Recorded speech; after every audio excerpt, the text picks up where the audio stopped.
Hello everyone. तो आज हम पढ़ेंगे क्लास 6 के ज्योग्राफी का first chapter that is the earth in the solar system. तो यहाँ पे पहला कंसेप्ट आता है पूर्णिमा और अमावस्या का। तो पूर्णिमा कहते हैं हम फुल मून को, जिस दिन आसमान में पूरा चांद दिखता है, और अमावस्या हम कहते हैं न्यू मून को या फिर नो मून को, जिस दिन आसमान में हमें चांद नहीं दिखता है। ये क्यों होता है, ये दोनों प्रोसेस क्यों होते हैं? ये होते हैं revolution and rotation of earth की वजह से। रेवोल्यूशन और रोटेशन का कंसेप्ट अभी हम आगे सीखेंगे। अब हम देखते हैं कि सेलेस्टियल बॉडीज़ क्या होती हैं। The shining objects in the night sky are known as celestial bodies. तो जो भी शाइनिंग ऑब्जेक्ट्स होती हैं नाइट स्काई में, उन्हें हम सेलेस्टियल बॉडी कहते हैं। वो आउटर स्पेस में होती हैं। सोलर सिस्टम में जो भी बॉडीज़ होती हैं which shine are known as celestial bodies.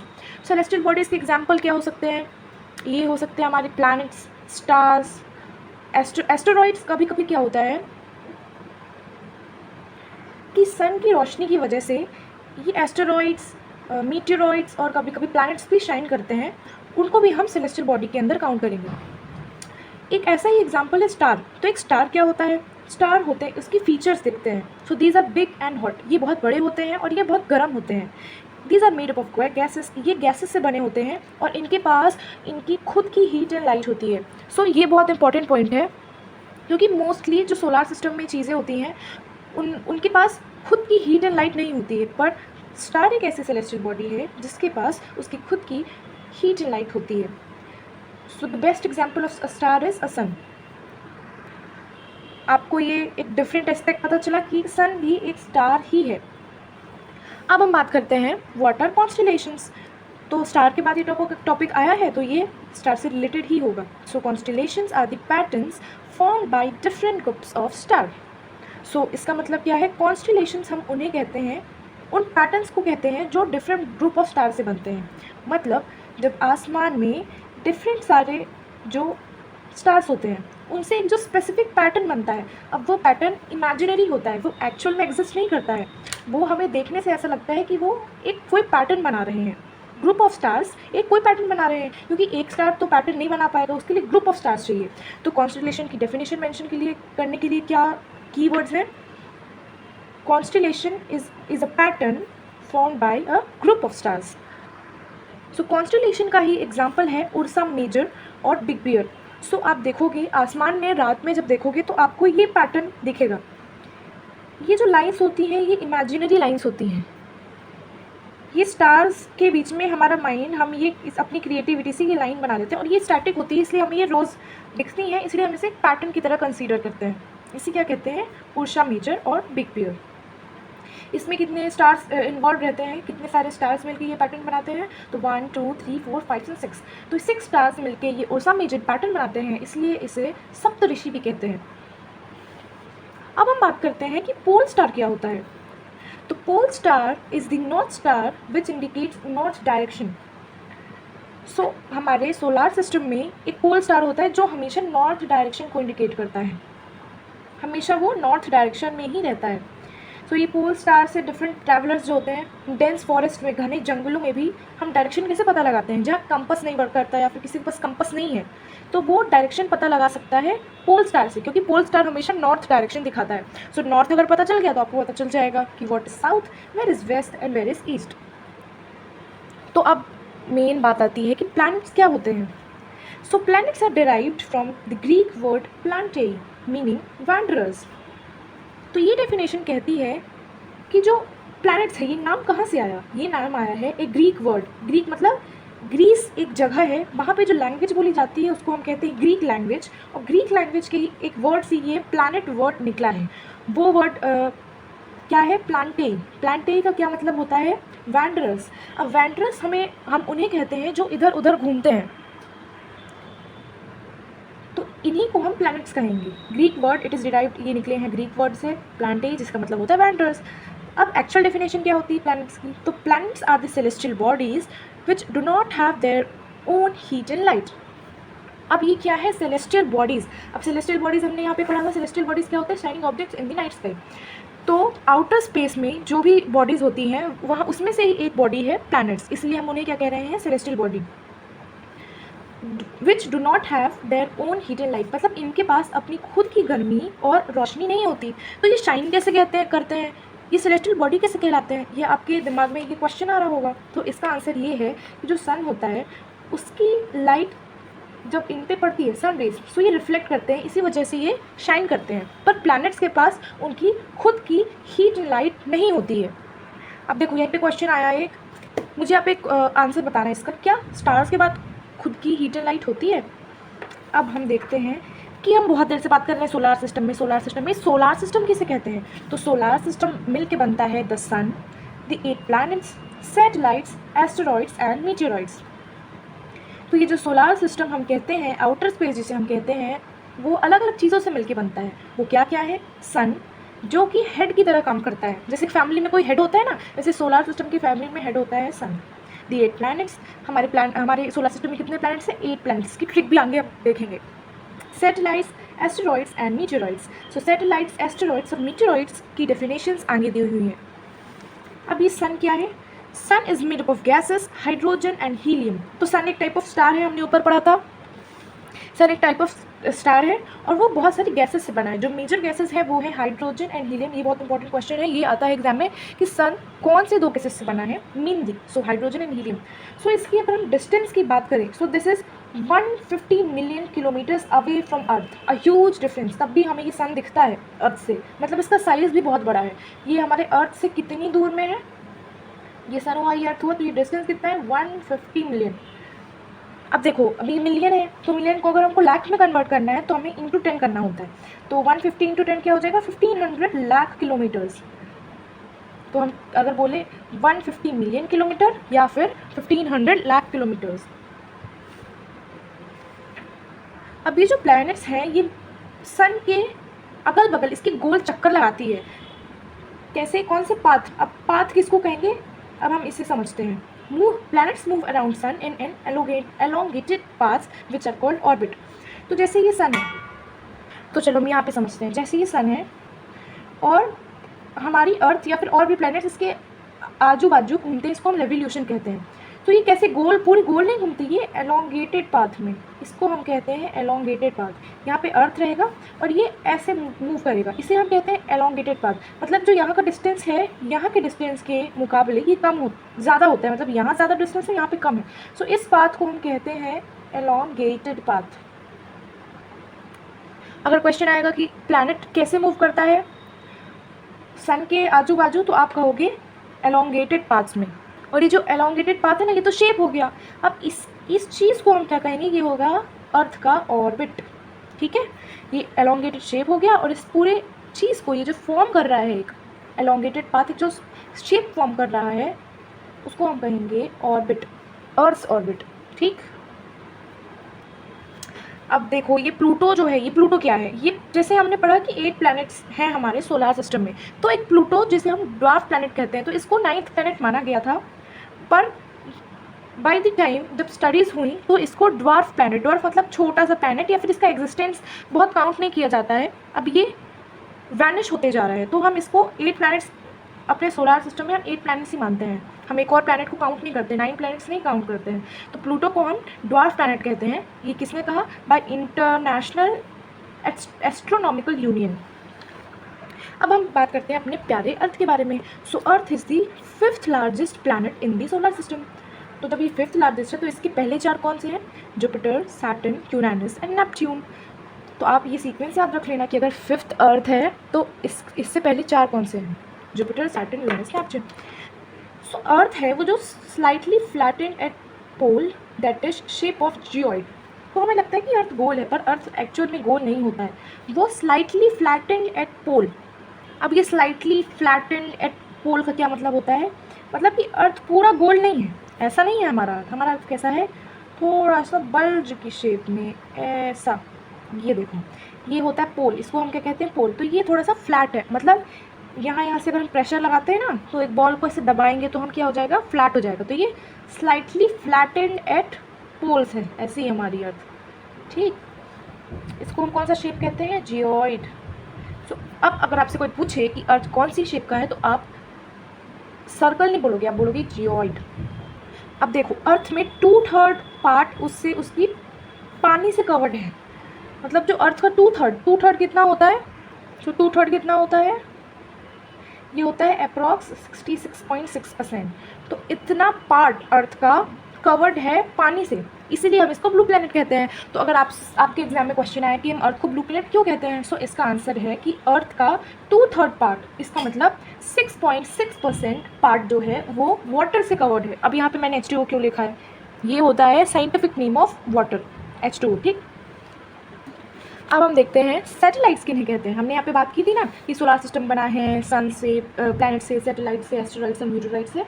सन हमने देख लिया क्या है, ये एक स्टार है जो बहुत सारी गैसेस से बना है। इसके पास खुद की हीट एंड लाइट होती है, यही पूरे सोलर सिस्टम में बहुत सारे प्लैनेट्स को हीट एंड लाइट भी देता है और इसको एज अ हेड देखा जाता है।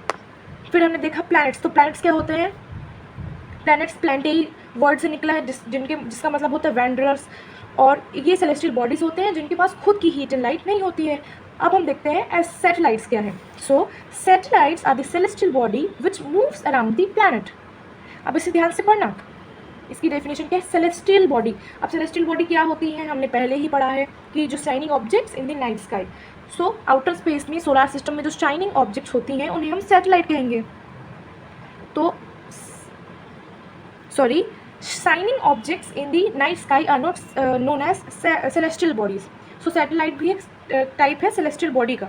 अब देखो यहाँ पे कंफ्यूज मत होना आप, celestial body जो भी होती है तो वो दे आर शाइनिंग ऑब्जेक्ट्स, मतलब वो शाइनिंग ऑब्जेक्ट, वो चमकती हुई चीज़ होती है। तो इसका मतलब ज़रूरी होना ये नहीं है कि उनके पास खुद की लाइट हो, उनके पास हो भी सकती है खुद की हीट एंड लाइट जैसे स्टार्स, और उनके पास ना भी हो जैसे प्लैनेट्स, तब भी उनको हम सेलेस्टियल बॉडी कहेंगे क्योंकि वो चमक रहे हैं। भले ही वो रिफ्लेक्शन, सन की रिफ्लेक्शन या फिर किसी दूसरे सोर्स जहाँ से उनको लाइट मिल रही है वहाँ से ही उनको लाइट मिलकर वो चमक रहे हैं, पर वो चमक रहे हैं इसलिए हम उसको सेलेस्टियल बॉडी कहेंगे। सो कई बच्चों को कन्फ्यूजन हो जाता है कि शाइनिंग ऑब्जेक्ट्स तो प्लैनेट्स के पास तो लाइट होती ही नहीं है, सैटेलाइट्स के पास लाइट होती ही नहीं है, तो वो सेलेस्टियल बॉडी कहलाएंगे नहीं, पर ऐसा नहीं है। उनको रिफ्लेक्शन के थ्रू वो शाइन करते हैं इसलिए उनको सेलेस्टियल बॉडी में काउंट किया जाएगा। So celestial body which moves around the planet. अब यहाँ पे सेलेस्टियल बॉडी सैटेलाइट होने की एक शर्त है कि वो प्लैनेट के अगल बगल घूमना चाहिए। अपन इसी डायग्राम में देखते हैं कि अगर ये अर्थ है, अगर ये हमारी अर्थ है, सो इसके आजू बाजू जो घूमेगा उसको हम सैटेलाइट कहेंगे। और ये किसके आजू बाजू घूमेगा, ये घूमेगा सन के आजू बाजू, ठीक है। तो सेलेस्टियल बॉडी अर्थ के आजू बाजू घूमते हैं, रिवॉल्व करते हैं, रेवोल्यूशन होता है, और जो प्लैनेट्स होते हैं वो सन के कौन से पाथ में, एलोंगेटेड पाथ, हाँ एलोंगेटेड पाथ में मूव करते हैं। सो एक बार और रिवाइज करते हैं। Satellite moves around the planet and planet moves around the sun. अब देखो सैटेलाइट का एक एग्जाम्पल है मून। मून क्या होता है, moon is the natural satellite of earth which is, इसकी शेप बताई गई है कि 1/4 ऑफ अर्थ है। मतलब अगर अर्थ का शेप 4 माना गया है यहाँ पे, तो उसका 1/4 पार्ट मून है, 1:4 का रेशियो है। और इसका डिस्टेंस बताया गया है 3.84 लाख किलोमीटर्स अवे। सन कितनी दूरी पे था, 150 मिलियन दूरी पे था सन अर्थ से, और मून अर्थ से 3.84 लाख किलोमीटर दूरी पे है। सो जो अभी हम देख रहे थे ना कि अर्थ के आजू बाजू घूमता है ये सैटेलाइट, इसी का नाम है मून, चंदा मामा। तो चंदा मामा एक सैटेलाइट है, ये नेचुरल सैटेलाइट है, इसे हमने ह्यूमन मेड सैटेलाइट नहीं है, इसे हमने धरती से नहीं भेजा है उसकी ऑर्बिट में रिवॉल्व करने के लिए। ये नेचुरली प्रेजेंट है, इसलिए हम मून को कहते हैं कि ये अर्थ का नेचुरल सैटेलाइट है, ठीक है। अब हम देखते हैं मून के बारे में। Moon takes 1 round around earth in 27 days and 1 spin in 1 day। अब देखो round around earth in 27 days और 1 स्पिन इन 1 day, मतलब 24 आवर्स। तो इसको समझना क्या कह रहा है। ये अर्थ है, ये मून है, तो ये पूरा चक्कर कितने टाइम में लगाएगा, 27 days में। इसलिए जो पूर्णिमा अमावस्या हमने पहले देखा था ना, हमने बताया था ना कि ये एक रिवॉल्यूशन और रोटेशन के प्रोसेस की वजह से होता है, तो यही है वो रिवॉल्यूशन और रोटेशन का प्रोसेस। मतलब ये मूव्स अराउंड दी सन, मतलब ये मूव्स अराउंड दी अर्थ, इसको हम क्या कहेंगे, रेवोल्यूशन। कितने अर्थ के आजू बाजू मून जब रिवॉल्व करता है तो हम उसे कहते हैं रेवोल्यूशन। कितने टाइम पीरियड लगता है उसको, 27 days। और जो ये मून है जो वो अपने में ही जब मूव करता है, अब देखो इसको मान लो कि ये अर्थ है और ये मून है, तो मून ऐसे ऐसे घूम रहा है, ये पूरा एक कब कंप्लीट करेगा 27 डेज़ में। और ये जब घूमता है तो ऐसा नहीं कि ये यहाँ पे अपने जगह पे थमा रहता है, ये ऐसे भी घूमता है, ऐसे ऐसे घूमता है। तो ये जो ये अपने में स्पिन करता है, ये एक दिन में पूरा ये अपना एक रोटेशन कहेंगे हम उसको, वो रोटेट कर लेगा, रिवॉल्व करेगा वो 727 डेज़ में। तो होप आपको क्लियर हो गया होगा कि रेवोल्यूशन ऐसे रिवॉल्व करेगा और रोटेशन वो अपने में ही रोटेट करेगा। देखते हैं कि एस्टेरॉइड्स क्या होते हैं। So asteroids are the numerous other bodies which move around the sun. तो एस्टेरॉइड्स न्यूमरस मतलब बहुत सारे, तो और जो बॉडीज़ हैं जो सन के आजू बाजू घूमते हैं उन्हें हम एस्टेरॉइड्स कहेंगे। तो सन में रिवॉल्यूशन कौन करते हैं? डिफरेंट प्लैनेट्स करते हैं। उसके अलावा जो बॉडीज़ सन के अलावा रिवॉल्व करते हैं उसे हम कहते हैं asteroids. So asteroids are parts of planet exploded many years back. तो अब ये क्वेश्चन आ जाएगा कि डिफ्रेंशिएट कैसे करें कि जो सर के अराउंड रिवॉल्व कर रहे हैं वो तो प्लैनेट्स भी कर रहे हैं। सो एस्टेरॉइड्स वो पार्ट्स होते हैं, प्लैनेट के छोटे छोटे पार्ट्स होते हैं जो एक्सप्लोडेड मतलब कोई धमाका हुआ होगा जिसमें ये प्लैनेट से अलग हो गए होंगे और तब भी ये सन के अराउंड रिवॉल्व कर रहे हैं, इसलिए हम इन्हें एस्टेरॉइड कहते हैं। ये एस्टेरॉइड का एक प्रोमिनेंट बेल्ट है, एक ऐसा बेल्ट बना हुआ है जहाँ पे सारे एस्टेरॉइड्स हैं, मतलब मोस्टली एस्टेरॉइड्स इस बेल्ट में। वो बेल्ट लाई करता है मार्स और जुपिटर के बीच में। अब बात से सबसे बड़ा, अब हम देखते हैं what are meteoroids. So meteoroids are the tiny particles और the pieces of rock which move around the sun. Tiny particles मतलब छोटे पार्टिकल्स, जो छोटे छोटे पीस होंगे रॉक के, जो भी सन के अराउंड मूव करते हैं। तो मीटेरॉइड्स क्या होते हैं? छोटे छोटे पार्टिकल्स या फिर हम कह सकते हैं पेबल्स या फिर स्मॉल पीसेस ऑफ रॉक जो सन के अराउंड मूव करते हैं।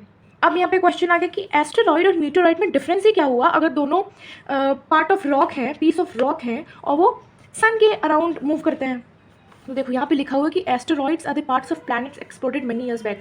तो एस्टेरॉइड्स, ये माना जाता है कि एस्टेरॉइड्स किसी धमाके में प्लैनेट से ही टूट के निकले हैं, पर मीटियोराइड्स के लिए तो ये नहीं कहा गया है, ये सिर्फ छोटे पीसेस छोटे पीसेस होते हैं रॉक के जो कि सन के अराउंड मूव करते हैं। तो अब डिफरेंस क्लियर हो गया कि एस्टेरॉइड्स क्या होते हैं? छोटे छोटे बॉडीज़ जो सन के अराउंड मूव करते हैं। पर इसमें एक इम्प्लीकेशन क्या है? एक केस आपको याद रखना है कि ये पार्ट ऑफ प्लैनेट होते हैं जो बहुत पहले टूट चुके होते हैं प्लैनेट से। वहीं मीटियोराइड्स भी छोटे छोटे पत्थर के टुकड़े होते हैं जो सन के अराउंड मूव करते हैं, पर यहाँ पे ऐसा नहीं लिखा है कि वो प्लैनेट के पार्ट रहे हैं। अब जितनी भी चीज़ों के बारे में हमने बात की, जितने भी टर्म्स हमने यूज़ किए, जैसे सैटेलाइट्स हो गया, ऑल द सेलेस्टियल बॉडीज़ हम कह सकते हैं, तो वो सब आ जाएगा गैलेक्सी में। अब गैलेक्सी क्या होता है? So galaxy is a huge system of billions of stars and clouds of dust and any gases. So galaxy क्या होता है? खूब सारे जो स्टार्स होते हैं, billions of stars, clouds of dust and gas मिल के गैलेक्सी बनाते हैं। अब देखो सारे स्टार्स में सारी चीज़ें कवर हो गई, सन और बाकी सारे स्टार्स कवर हो गए, और क्लाउड्स कैसे बने होते हैं सोलर सिस्टम में? डस्ट और गैस से। तो ये सारी चीज़ें मिलके गैलेक्सी बनती है। अब देखो यहाँ पे बताया गया है मिल्की वे गैलेक्सी के बारे में। तो हम रहते हैं मिल्की वे गैलेक्सी में, जहाँ पे मिलियन ऑफ गैलेक्सीज मिलकर यूनिवर्स बनाती हैं। तो हम जिस गैलेक्सी में रहते हैं उसको हम मिल्की वे गैलेक्सी कहते हैं, और बहुत सारे गैलेक्सी मिलके, मिलियंस ऑफ गैलेक्सी मिलके यूनिवर्स बनाते हैं। अब हम इसको एक फ्लो चार्ट के एग्जांपल से अगर समझे तो अर्थ हुआ, बहुत सारे प्लैनेट्स, क्योंकि अर्थ एक प्लैनेट है, सो बहुत सारे प्लैनेट्स, स्टार्स हमने देखा था ना पीछे कि सन, प्लैनेट, सैटेलाइट्स, एस्टेरॉइड्स और मीटियोराइड्स मिलके एक प्लैनेट बना। वैसे ही ऐसे ही डिफरेंट टाइप्स ऑफ प्लैनेट्स और सारी चीज़ें मिलके एक सोलर सिस्टम बनाया। बहुत सारे सोलर सिस्टम मिलके मिल्की वे गैलेक्सी बनाते हैं, और बहुत सारी मिल्की वे गैलेक्सीज मिलके यूनिवर्स बनाती हैं। सो ये एक सर्कल अगर हम ड्रॉ करें तो ये ब्रॉड होते जाएगा, पहले आएगा अर्थ, फिर सोलर सिस्टम, फिर मिल्की वे गैलेक्सी, फिर यूनिवर्स। अब हम देखेंगे जो डिफरेंट टाइप ऑफ टर्म्स भी दिए हुए हैं, कुछ फैक्ट्स दिए हुए हैं बुक को, उसको। सो जुपिटर, सैटर्न और Uranus have rings of small debris. तो जो 3 प्लैनेट्स हैं जो हैं जुपिटर, सैटर्न और यूरेनस, उनके पास रिंग्स होती हैं स्मॉल डेब्रिस की। इसका मतलब कि जैसे ये एक प्लैनेट है तो इनके पास एक रिंग होती है, ऐसी करके रिंग होती है, ऐसी रिंग रहती है। ये डेब्रिस मतलब से धूल, कंकड़, गैस, इन सब चीज़ों से ये रिंग बनी होती है। इसे हम कहते हैं रिंग ऑफ डेब्रिस। ये 3 प्लैनेट्स के पास होती है। कौन से 3 प्लैनेट्स? जुपिटर, सैटर्न और यूरेनस। अब क्वेश्चन आया कि हॉटेस्ट प्लैनेट कौन सी होती है। सो अगर लॉजिकली हम देखें तो मर्क्यूरी होनी चाहिए, क्योंकि मर्क्यूरी अर्थ में मर्क्यूरी सोलर सिस्टम में सन के सबसे पास आती है, यहाँ पे मर्क्यूरी, फिर यहाँ पे वीनस। तो आप ऐसा अगर लॉजिकली सोचिए कि अर्थ से तो पहले मर्क्यूरी, मतलब अर्थ से तो बहुत पहले आ जाती है, तो मर्क्यूरी सन के सबसे पास है तो उसको सबसे हीट मिलेगी, तो वो सबसे हॉट होगा। पर वो मर्क्यूरी सबसे गर्म प्लैनेट नहीं होता। क्यों नहीं होता? क्योंकि मर्क्यूरी बनी है गैसेस से, और गैसेस हीट को एब्जॉर्ब नहीं करती हैं, वो सीधे पास होने देती हैं हीट को। इसलिए वीनस सबसे हॉटेस्ट प्लैनेट होता है, क्योंकि ये कुछ सॉलिड मटेरियल से बना होता है जो कि हीट को एब्जॉर्ब कर लेती है। और इसका टोटल जो मैक्सिमम या फिर हम देखें एवरेज टेम्परेचर वीनस का है 450 डिग्री सेल्सियस, जो कि सबसे गर्म माना गया है पूरे सोलर सिस्टम में। अब अगर हम देखें कि नील्स आर्मस्ट्रॉन्ग जो थे वो थे first human being to go in the space in this solar system. So he was the first step to go in the solar system और ऑन द मून। सो अगर हम बात करें, Neil Armstrong was the first man to step on moon. तो Neil Armstrong जो America के थे वो फर्स्ट पर्सन बने थे मून पर पहुंचने के। वो पहुंचे थे 20 जुलाई 1969 को। और अगर हम बात करें फर्स्ट इंडियन कौन थे, तो वो थे राकेश शर्मा। फर्स्ट वुमेन कौन थी? Christina Hammock Koch. और जो फर्स्ट इंडियन वुमेन थी वो थी कल्पना चावला। अब यहाँ पे एक डेरिवेशन दिखा रहा है कि सोलर सिस्टम निकला कहाँ से। तो Sol is in Roman mythology is sun god, means solar system related to sun. तो सोल एक वर्ड है, सोलर सिस्टम का डेरिवेशन बता रहा है कि ये निकला है सोल से, जो रोमन जो एरिया है वहाँ की माइथोलॉजी से निकला हुआ है। उसका मतलब होता है सन गॉड और related to sun, related to solar system. और एस्ट्रोनॉमर्स कौन होते हैं? The person who study celestial bodies and movement are known as astronomers. So जो लोग जो सेलेस्टियल बॉडीज़ होती हैं सोलर सिस्टम में, उनके बारे में पढ़ते हैं, उनके मूवमेंट के बारे में पढ़ते हैं, उनको हम एस्ट्रोनॉमर कहते हैं। एग्जाम्पल है आर्यभट्ट, वो हमारे इंडिया के एक प्रोमिनेंट एस्ट्रोनॉमर हैं। उन्होंने इस बारे में रिसर्च किया था कि moon and planet shine due to reflected sunlight. इन्होंने ये थ्योरी दी थी कि मून और प्लैनेट के पास खुद की लाइट नहीं होती, ये शाइन करते हैं रिफ्लेक्टेड सनलाइट की वजह से। अब हम देखें कि स्पीड ऑफ लाइट क्या होती है। Speed of light is 3 lakh kilometre पर सेकेंड, विच इज़ कि अगर सन से सनलाइट आ रही है तो वो अर्थ में 8 मिनट में पहुंच जाएगी। अब ये कैलकुलेशन हमने कैसे निकाला? तो देखो डिस्टेंस दिया है, स्पीड ऑफ लाइट पता है हमें, तो उसको डिवाइड कर देंगे तो आंसर आ जाएगा 8 minutes.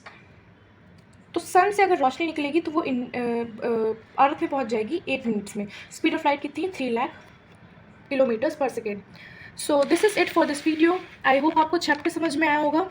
This is a starting of making videos in different chapters. So कोई भी आपके पास कोई रिकमेंडेशन हो जिससे मैं इम्प्रूव कर सकती हूँ तो आप डेफिनेटली कमेंट सेक्शन में लिखिए, बताइए, जिससे मैं और भी अच्छी वीडियोज़ ला पाऊँ और आपको अच्छे से समझा पाऊँ। Thank you.